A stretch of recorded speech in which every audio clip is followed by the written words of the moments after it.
nationally in both provinces siyabingelela egameni likaJesu. Noma befundisi amambabangeni siyabingelela abashonelekazi siyabingelela egameni likaJesu bazalwane. Sibonge nje ukuba kule nkonzo esikuyona ngalesi sikhathi. Sixolisa kakhulu ngoba bengameli inhloso yethu bekuqala ngo-10. Siyathoba nje siyaphaphatha. Isikhathi ke lokho esasikeja ngolesibili. Ukuze kube namhlanje isikhathi sizama ukubha sona. Kodwa ke ngokungajahi nje iprogram sizongena kuyona ngokubambisana.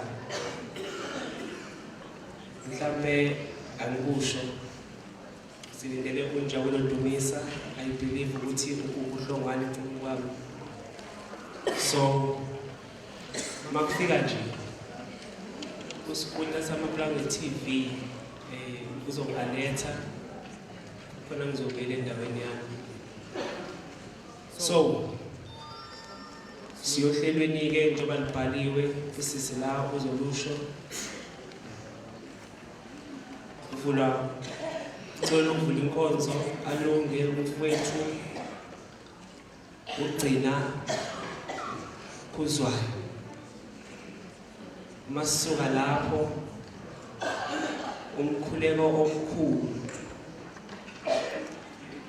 ukukhuleka kuzoba usenathi mlife umkhuleko omkhulu isikhumbuzo umsomi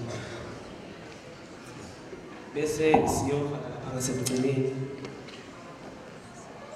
uzosibambela emthetheni ishumi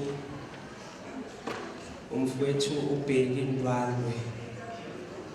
So bese siyaqhubeka ke emva kwalokho udadewethu siqhubeka neprogram mhlambe okulandelayo usibusise amen. Mhlambe singasukuma abazalwane sonke sibambe nje iculo gcina kuzwayo.